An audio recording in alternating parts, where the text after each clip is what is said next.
اللہم صلی علی سیدنا محمد۔ آج کا سبق سورہ آل عمران کی آیت نمبر 116 سے ہے۔ اعوذ باللہ من الشیطان الرجیم، بسم اللہ الرحمن الرحیم۔ ان الذین کفروا لن تغنی عنہم اموالہم ولا اولادہم من اللہ شیئا وَأُولَٰئِكَ أَصْحَابُ النَّارِ هُمْ فِيهَا خَالِدُونَ۔ ان الذین بے شک وہ لوگ کفروا جنہوں نے کفر کیا، لن تغنیا ہرگز نہیں فائدہ دیں گے عنہم ان کو، اموالہم ان کے مال، ولا اولادہم نہ ان کی اولادیں، من اللہ کے سامنے شیئا کچھ بھی، وَأُولَٰئِكَ أَصْحَابُ النَّارِ لوگ جہنمی ہیں، ہم فیہا خالدون وہ لوگ اس میں ہمیشہ رہیں گے۔ یقیناً جن لوگوں نے کفر کیا ہرگز ان کو مال اور ان کی اولادیں اللہ کے مقابلے میں کچھ بھی فائدہ نہیں دیں گے، یہ لوگ جہنمی ہیں، اس جہنم میں ہمیشہ رہیں گے۔ مثال ما ينفقون جو وہ خرچ کرتے ہیں، فی هذه الحیات الدنیا اس دنیا کی زندگی میں، کمثل ریح ہوا جیسی ہے، فیہا جس میں سردی ہو یا ٹھنڈک ہو، اصابت جو پہنچے حرث قوم کسی قوم کی کھیتی کو، ظلموا جنہوں نے ظلم کیا تھا، انفسہم اپنے آپ پر، فاہلکتہ پھر وہ ہوا اس کو ہلاک کر دے، وما ظلمہم اللہ ان لوگوں پر ظلم نہیں کرتے، ولیکن انفسہم لیکن وہ اپنے آپ پر یظلمون ظلم کرتے ہیں۔ اس خرچ کرنے کی مثال جو وہ اللہ دنیا زندگی میں خرچ کرتے ہیں، اس ہوا کی طرح، اس میں کوئی ٹھنڈ ہو یا بارش ہو، وہ کسی ظالم قومی کھیتی پر پہنچے اور وہ اس کو ہلاک کر دے۔ اللہ کے لوگوں پر ظلم نہیں کرتے لیکن لوگ اپنے آپ پر ظلم کرتے ہیں۔ یا ایھا الذین آمنوا ایمان واللہ لا تتخذوا تم نہ بناؤ بطانۃ رازدار، من دونکم اپنے علاوہ لوگوں کو، لا یأذونکم وہ کمی نہیں کرتے، خبالہ برائی میں، ودو وہ چاہتے ہیں، خواہش رکھتے ہیں، ما عنتم اس کام کے جو تمہیں مشقت میں ڈالے، قد بدت یقیناً ظاہر ہو چکا ہے البغضاء بغض، من افواہہم ان کے منہوں سے، وما تخفی جو کچھ چھپاتے ہیں، صدورہم ان کے سینے اکبر وہ بہت بڑا ہے، قد بینا یقیناً ہم نے بیان کر دی، لکم تمہارے سامنے آیات ان کنتم تعقلون اگر تم سمجھتے ہو۔ اے ایمان والو تم اپنے علاوہ دوسرے لوگوں کو رازدار نہ بناؤ، وہ تمہاری برائی میں کمی نہیں کرتے، وہ خواہش رکھتے ہیں اس کام کی تمہیں مشقت میں ڈالے، یقیناً ان کے منہوں سے بغض ظاہر ہو چکا ہے، جو کچھ ان کے سینے چھپاتے ہیں وہ اس سے بھی زیادہ بڑا ہے، یقیناً ہم نے تمہارے سامنے آیات بیان کر دی ہیں اگر تم سمجھتے ہو۔ ہاں انتم یہ تم لوگ، ہا اولائی یہ، تحبونہم ان سے محبت کرتے ہو، لا یحبونکم وہ تم سے محبت نہیں کرتے، وتؤمنون اور تم ایمان لاتے ہو بالکتاب کلی تمام کتابوں پر، وَإِذَا لَقُوكُمْ جب وہ تم سے ملتے ہیں، قالوا کہتے ہیں آمنا ایمان لے آئے، وَإِذَا خَلَوْا جب وہ تنہائی میں جاتے ہیں، عَضُّوا کاٹتے ہیں، علیکم تمہارے خلاف، الانامل انگلیوں کے پورے یا انگلیاں، من الغیظ غصے سے، قل فرما دیجئے موتو تم مر جاؤ، بغیظکم اپنے غصے کی وجہ سے، ان اللہ علیم بذات الصدور اللہ تعالیٰ جانتا ہے سینے کے رازوں کو۔ تم یہ لوگ ہو کہ ان سے محبت رکھتے ہو، وہ تم سے محبت نہیں رکھتے، اور تم تمام کتابوں پر ایمان لاتے ہو، جب وہ تم سے ملتے ہیں تو کہتے ہیں ہم ایمان لے آئے، جب وہ تنہائی میں جاتے ہیں تو تمہارے خلاف اپنے پورے غصے کی وجہ سے کاٹتے ہیں۔ فرما دیجئے کہ تم اپنے غصے کی وجہ سے مر جاؤ، بے شک اللہ سینے کے رازوں کو جاننے والے ہیں۔ ان تمسسکم اگر آپ کو پہنچے حسنۃ ان کو اچھائی، تسؤہم ان کو بری معلوم ہوتی ہے، وان تصبکم اگر آپ کو پہنچے سیئۃ برائی، یفرحوا بہا وہ اس سے خوش ہوتے ہیں، وان تصبروا اگر تم صبر کرو، وتتقوا ڈرو، لا یضرکم تمہیں تکلیف نہیں پہنچائے گی، کیدہم ان کی تدبیر شیئا بالکل، ان اللہ بے شک اللہ بما یعملون جو وہ عمل کر رہے ہیں، محیط اس سے گھیرے ہوئے ہیں۔ اگر تمہیں کوئی اچھائی پہنچتی ہے تو انہیں بری محسوس ہوتی ہے، اگر تمہیں کوئی برائی پہنچتی ہے تو اس سے خوش ہوتے ہیں، اگر تم صبر کرو اور ڈرو تمہیں ان کی تدبیر کچھ بھی نقصان نہیں پہنچا سکے گی، بے شک اللہ ان کے اعمال کو گھیرے ہوئے ہیں۔ وَإِذْ غَدَوْتَ جب کہ آپ صبح کے وقت نکلے، من اہلک اپنے گھر والوں کے پاس سے، تتبوئ آپ بٹھا رہے تھے المؤمنین مومنوں کو، مقاعدہ ٹھکانوں پر، للقتال لڑائی کے، واللہ سمیع علیم اللہ تعالیٰ سننے والے جاننے والے ہیں۔ جب آپ صبح کے وقت اپنے گھر والوں کے پاس سے نکلے، مومنوں کو آپ لڑائی کے ٹھکانوں پر بٹھا رہے تھے، اور اللہ تعالیٰ سننے والے جاننے والے ہیں۔ اذ ہمت جب ارادہ کیا طائفتان دو جماعتوں نے، منکم تم میں سے، ان تفشلا بزدلی کا مظاہرہ کرنے کا، واللہ ولیہما اللہ تعالیٰ ان دونوں کے والی تھے، وعلی اللہ اللہ پر فلیتوکل بھروسہ کرنا چاہیے، المؤمنون مومنوں کو۔ جب تم میں سے دو جماعتوں نے پھسلنے کا یا بزدلی کا ارادہ کیا، اللہ تعالیٰ ہی ان کے والی تھے۔ اللہ پر مسلمانوں کو بھروسہ کرنا چاہیے۔ وَلَقَدْ نَصَرَكُمُ اللَّهُ، یقیناً تمہاری مدد کی ہے اللہ نے بِبَدْرٍ، بدر کے مقام پر، وَأَنْتُمْ أَذِلَّةٌ، جبکہ تم کمزور تھے، فَاتَّقُوا اللَّهَ، تم اللہ سے ڈرو، لَعَلَّكُمْ تَشْكُرُونَ، تاکہ تم شکر ادا کر سکو۔ اور یقیناً اللہ نے تمہاری بدر میں مدد کی تھی جبکہ تم کمزور تھے، اللہ سے ڈرو تاکہ تم شکر ادا کر سکو۔ اِذْ تَقُولُ لِلْمُؤْمِنِينَ، جب کہ آپ فرما رہے تھے مومنوں سے، أَلَنْ يَكْفِيَكُمْ، کیا تمہیں کافی نہیں، أَنْ يُمِدَّكُمْ رَبُّكُمْ، کہ تمہاری مدد کرے تمہارا رب بثلاثة آلاف، 3000 من الملائکہ فرشتوں سے، منزلین جو اتارے جائیں۔ جب آپ مومنوں سے فرما رہے تھے کیا تمہیں یہ کافی نہیں کہ اللہ تعالیٰ تمہاری امداد کرے گا 3000 اتارے ہوئے فرشتوں سے؟ بلا، کیوں نہیں، ان تصویر ہوگا تم صبر کرو، وتتقوا، تم تقوی اختیار کرو، ویاتوکم من فورہم، وہ تمہارے پاس آ جائیں گے اچانک، ہذا، یہ، یمددکم، وہ تمہاری امداد کرے گا، ربکم، تمہارا رب، بخمسۃ آلاف، 5000 من الملائکہ فرشتوں سے، مصومین، جو نشان لگے ہوئے ہوں گے۔ کیوں نہیں، اگر تم صبر کرو، ڈرو، تقوی اختیار کرو تو وہ یہ تمہاری مدد کو اچانک آ جائیں گے، یا وہ اچانک تمہاری مدد کو یہ مدد آ جائے گی، اور تمہارا رب تمہاری مدد کرے گا 5000 نشان زدہ فرشتوں سے۔ ما جعلہ اللہ الا بشرا، اللہ نے اس کو نہیں بنایا مگر بشارت، لکم، تمہارے لیے، ولتطمئن، تاکہ مطمئن ہو جائیں قلوبکم، تمہارا دل بھی اس کے ذریعے، ومن نصر الا من عند اللہ، مدد نہیں ہوتی مگر اللہ کے پاس سے جو غالب ہے، حکمت والا ہے، لیقطع، تاکہ وہ کاٹ دے طرفاً ایک حصہ، من الذین کفروا، کافروں کا، او یکبتہم، یا ان کو رسوا کرے، ذلیل کرے، فینقلبوا خائبین، تاکہ وہ لوٹیں رسوا ہو کر، تاکہ اللہ تعالیٰ کافروں کے ایک حصے کو کاٹ دے یا ان کو شکست دے، پھر وہ ذلیل ہو کر لوٹیں۔ لیس لک من الامر شیء، نہیں آپ کے لیے معاملے میں کوئی اختیار، او یتوب علیہم، یا اللہ متوجہ ہو ان پر یا ان کو عذاب دے، بے شک وہ ظالم ہیں۔ وللہ ما فی السماوات ما فی الارض، اللہ ہی کا ہے جو کچھ آسمانوں اور جو کچھ زمین میں ہے، معاف کرتا ہے جسے چاہتا ہے، عذاب دیتا ہے جسے چاہتا ہے، وہ اللہ تعالیٰ بہت زیادہ معاف فرمانے والے، سب پر مہربان ہے۔ آیت نمبر 116 میں اللہ تعالیٰ نے یہ فرمایا کہ کافروں کو قیامت کے دن ان کا مال اور ان کی اولاد کچھ فائدہ نہیں پہنچائیں گے۔ دنیا میں تو انسان جب کوئی حادثہ پریشانی پیش آتی ہے، اپنے قریب کے لوگ، اولاد، مال، فائدہ پہنچا دیتے ہیں، لیکن قیامت دن کوئی چیز انہیں کام نہیں آئے گی۔ جو مسلمان نہیں ہوگا یہ لوگ جہنم میں جائیں گے اور وہاں ہمیشہ رہیں گے۔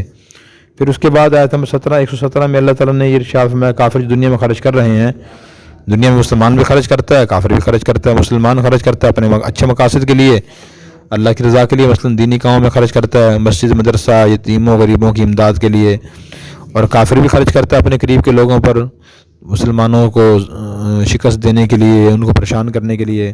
تو اللہ نے فرمایا کہ ان کے کافروں کا خرچ کرنے کی مثال ایسی ہے جیسے کسی آدمی یا کسی قوم کی کھیتی ہو اور اس پر تیز ٹھنڈی ہوا چلے اور وہ کھیت بالکل ختم تباہ ہو جائے، تو ان کے بھی جو خرچ کر رہے ہیں کوئی ان کو ثواب نہیں ملے گا، بلکہ خرچ کرنے پہ گناہ ملے گا۔ قیامت کے دن عذاب ہوگا کہ بتاؤ تم نے گناہوں میں خرچ دولت کیوں کی تھی، مسلمانوں اور اسلام کے خلاف تم نے دولت کیوں خرچ کی تھی، گناہوں میں، عیاشی میں کیوں استعمال کی تھی۔ یہ سارا خرچ ان کے لیے نقصان، پریشانی کا باعث بنے گا۔ پھر فرمایا اللہ لوگوں ظلم نہیں کرتے، لیکن لوگ خود پہ ظلم کرتے ہیں کہ وہ اللہ کے احکام کی پابندی نہیں کرتے۔ آیت نمبر 118 مسلمانوں کو ہم ہدایت دی، وہ یہ فرمایا کہ تم غیر مسلموں کو اپنا رازدار نہ بناؤ۔ جو بھی غیر مسلم ہے وہ تمہارے نقصان میں کمی نہیں کرتا، ان کی ہر دم خواہش یہ ہوتی ہے کہ تمہیں تکلیفیں پہنچیں، پریشانیاں پیش آئیں، اور ان کے دلوں میں جو باتیں دشمنی کی چھپی ہوئی ہیں، تو کچھ باتیں ظاہر ہو بھی چکی ہیں، جو چھپی ہوئی ہیں وہ اس سے زیادہ بڑی ہیں۔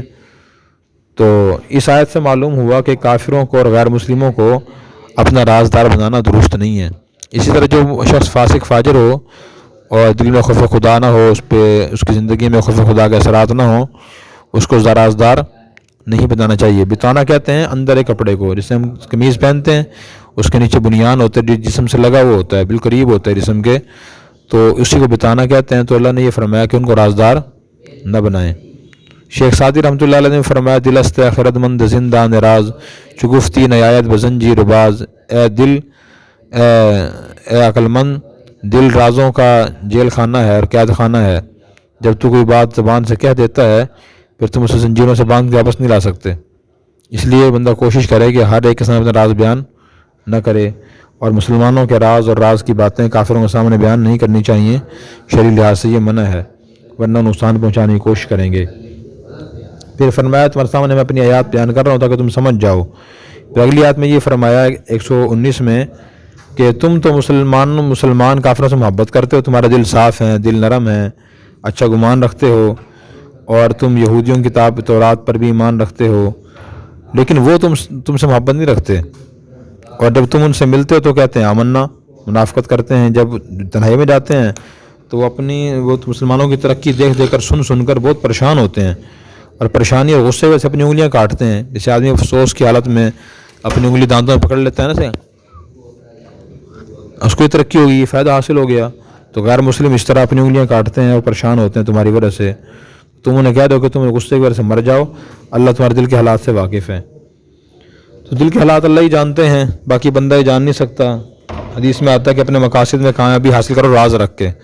بہت سے لوگ اپنے مقاصد پہلے ہی سب کے سامنے بیان کر دیتے ہیں، کامیابی بیان کر دیتے ہیں تاکہ لوگ ہم بڑا آدمی سمجھیں، تو بغیر ضرورت کے ایسا نہیں کرنا چاہیے۔ اس سے لوگوں میں حسد پیدا ہوتا ہے، دشمنی بغض پیدا ہوتا ہے کہ ہمارے پاس اتنی دولت نہیں، اس کے پاس کیسے آ گئی، کہاں سے آ گئی، کامیابیاں کیسے مل گئی اسے۔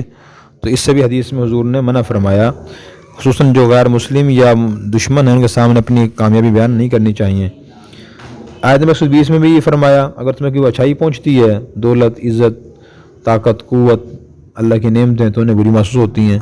اگر تمہیں کوئی برائی پہنچ، تکلیف، پریشانی، شکست، بیماری، تنگ دستی، وہ اس سے خوش ہوتے ہیں۔ پھر مسلمانوں کو فرمایا تم صبر کرو، تقوی اختیار کرو گے تو تمہیں کافروں سے تعبیر کوئی نقصان نہیں پہنچا سکیں گی۔ تو یہ بڑا اہم پوائنٹ ہے، مسلمان صبر کرے، تقوی اختیار کرے، گناہوں سے بچے، اور اپنی جو دنیا کی تدابیر ہیں پوری رکھے، دین پر عمل کرے، اس سے غیر نقصان نہیں پہنچا سکیں گے۔ اللہ تعالیٰ ان کے اعمال کو دیکھ رہے ہیں۔ اس کے بعد آیت نمبر 121 سے اللہ تبارک و تعالیٰ غزوہ احد کا واقعہ بیان فرما رہے ہیں۔ شوال سن 3 ہجری میں واقعہ پیش آیا تھا۔ نبی کریم صلی اللہ علیہ وسلم کو اطلاع ملی کہ کفار مکہ ہم پر حملہ کرنے کے لیے 3000 کا لشکر لے کر آ رہے ہیں۔ تو غزوہ احد ایک پہاڑ ہے، وہاں یہ جنگ ہوئی تھی۔ نبی کریم صلی اللہ علیہ وسلم صحابہ سے مشورہ فرمایا مدینہ میں کہ جنگ کیسے کریں، مدینہ میں رہ کے کریں، باہر نکلے کریں۔ تو آپ صلی اللہ علیہ وسلم اور اکثر صحابہ کرام کی رائے یہ تھی کہ مدینہ میں رہ کر جنگ کرنی چاہیے، اس سے ہمیں زیادہ فائدہ ہوگا۔ کچھ نوجوان صحابہ کرام تھے، ان کی اصرار تھا کہ نہیں، ہمیں مدینہ سے باہر نکل کر کھلے میدان میں کافروں سے جنگ کرنی چاہیے۔ تو پھر اسی رائے پر فیصلہ ہو گیا۔ تفصیلی واقعہ بہت تفصیل سے ہے، میں مختصر عرض کر رہا ہوں۔ تو اللہ تعالیٰ نے کچھ حصے اس کے واقعے کے بیان فرمائے ہیں غزوہ احد کے۔ تو فرمایا کہ جب آپ گھر والوں سے نکلے، صبح کے وقت مسلمانوں کو بٹھا رہے تھے کہ آپ نے یہاں بیٹھنا ہے میدان جنگ میں، آپ نے یہاں کھڑا ہونا ہے، آپ نے یہاں بیٹھنا ہے، وقت قابل ذکر ہے۔ پھر اس کے بعد اگلی آیت میں فرمایا جب 2 جماعتوں نے تم میں سے پھسلنے کا ارادہ کیا، بنو حارثہ، بنو سلمہ، انصار کے 2 قبیلے تھے، جب حضور صلی اللہ علیہ وسلم جنگ کے تشریف لے جا رہے تھے تو عبداللہ بن ابی جو منافقوں کا سردار تھا، وہ راستے سے 300 لوگوں کو لے کے واپس آ گیا تھا کہ ہم نہیں جا سکتے یہاں، یہ تو مرنے والی بات ہے۔ تو بنو حارثہ، بنو سلمہ نے ارادہ کہ ہم بھی چلے جائیں واپس۔ تو اللہ کے نبی نے، صحابہ نے سمجھایا بھائی آپ کیوں واپس جا رہے ہیں، اللہ کے نبی کے ساتھ ہیں آپ، اللہ کے نبی ہمارے ساتھ ہیں، ہم جا رہے ہیں، آپ کیوں واپس جا رہے ہو؟ پھر ان کو ہمت ہوئی تو وہ واپس نہ گئے۔ تو فرمایا کہ اللہ تعالیٰ بھروسہ کرنا چاہیے مسلمانوں کو۔ پھر اس کے بعد آیت نمبر 123 میں اللہ نے غزوہ بدر کے حوالہ دیا کہ دیکھو تم غزوہ بدر کے موقع پر تم مسلمان 313 تھے تقریباً، اور کافر 1000 تھے۔ اس وقت اللہ تعالیٰ نے تمہاری مدد کی، تم شکر ادا کرو۔ غزوہ احد میں تو تمہاری تعداد 1000 ہے اور کفار 3000 تھے، اللہ مدد کرے گا۔ اور پھر اللہ تعالیٰ نے فرمایا کہ نبی نے فرمایا کہ تمہیں یاد نہیں ہے کہ اللہ تعالیٰ نے تمہیں فرمایا تھا کہ اگر تم کم ہو تو اللہ تعالیٰ 3000 فرشتے بھیج دیں گے۔ یہ کس بارے میں وعدہ کیا تھا؟ غزوہ احد کے بارے میں، بدر کے بارے میں، دونوں قسم کے مفسرین کے اقوال ہیں۔ بعض نے فرمایا یہ وعدہ غزوہ بدر کے بارے میں تھا، بعض نے فرمایا کہ یہ وعدہ غزوہ احد کے بارے میں تھا۔ تو سوال یہ ہوتا ہے کہ سورہ انفال میں اللہ نے فرمایا تھا کہ میں بھیج دوں گا 1000 فرشتے، اور یہاں فرمایا 3000، آگے آ رہا ہے 5000 بھیج دوں گا، تو یہ 3 باتیں کیوں ہیں؟ تو لگتا یہ ہے مفسرین نے فرمایا کہ شاید اللہ تعالیٰ نے پہلے وعدہ کیا تھا میں 1000 ہی بھیج سکتا ہوں، پھر فرمایا 3000 ہی بھیج سکتا ہوں، 5000 ہی بھیج سکتا ہوں۔ جتنے فرشتوں کی ضرورت ہوئی وہ تمہاری جماعت میں شامل ہوں گے اس لشکر میں، اور تمہاری طرف سے کافروں سے لڑیں گے۔ اگر تم صبر کرو، تقوی اختیار کرو، تمہاری امداد فرشتے آ جائیں گے، 5000 بھی آ جائیں گے۔ پھر فرمایا کہ اللہ تعالیٰ نے تمہاری سے خوشخبری سنائی، تاکہ تمہارا دل مطمئن ہو جائیں. جب آدمی اکیلا ہوتا ہے یا تعداد کم ہوتی ہے پریشان ہوتا ہے, تعداد بڑھ جائے 7 لوگ شامل ہو جائیں, حوصلہ بلند ہو جاتا ہے. مدد اللہ کی طرف سے آتی ہے. اللہ تعالیٰ اس لیے مدد بھیجنا چاہتے ہیں تاکہ کافروں کی جماعت کو ختم کر دیں, ان کو ذلیل کریں. ایسا ہی ہوا, غزوہ بدر میں 70 کافر گرفتار ہوئے, 70 مارے گئے, بہت پریشانی ہوئی ان کو. پھر اگلی آیت نمبر 128 میں یہ فرمایا کہ تمہارے لیے تمہیں کوئی اختیار نہیں ہے معاملے کے بارے میں. اس کے شان نزول مفسرین نے یہ بیان فرمایا, بیر معونہ کا واقعہ ہے کہ بیر معونہ ایک جگہ تھی, وہاں کے لوگ حضور کے پاس آئے کہ ہمارے علاقے کے لوگ مسلمان ہو گئے ہیں, آپ کچھ قراء کو بھیج دیں, ہمارے علاقے کے لوگوں کو دین سکھائیں, نماز سکھائیں. آپ بہت خوش ہوئے, آپ نے 70 صحابہ کرام کو بھیج دیا. لیکن جو لوگ لینے آئے تھے وہ سازش کے تحت آئے تھے. جب بیر معونہ قریب پہنچے تو انہوں نے 200 آدمی مل کے باہر نکل کر مسلمانوں پہ حملہ کر دیا اور 70 صحابہ کرام شہید ہو گئے. جب آپ کو اطلاع ملی تو آپ نے ان کے خلاف بددعائیں کی. فجر کی نماز میں دوسری رکعت میں آپ نے رکوع کے بعد ان کے لیے بددعائیں کی, تو اللہ تعالیٰ نے منع فرما دیا کہ آپ کو اختیار نہیں ہے, مجھے اختیار ہے, میں چاہوں ان کو معاف کروں, توبہ کی توفیق دوں, ایمان کی توفیق دوں, آپ بددعائیں نہ فرمائیں. پھر آپ نے بددعا بند فرما دی تھی. پھر فرمایا کہ بے شک وہ ظالم ہیں, لیکن اللہ تعالیٰ کو پتہ ہے کہ وہ ان کا انجام کیا ہوگا. جو کوئی آسمان و زمینوں میں ہے وہ اللہ ہی کا ہے, چاہتے ہیں اللہ معاف کرتے ہیں, چاہتے ہیں عذاب دیتے ہیں. اللہ تعالیٰ بہت زیادہ معاف فرمانے والے, سب پر مہربان ہیں. اللہ تعالیٰ ہمیں بھی قرآن سمجھ کر عمل کرنے کی توفیق عطا فرمائے.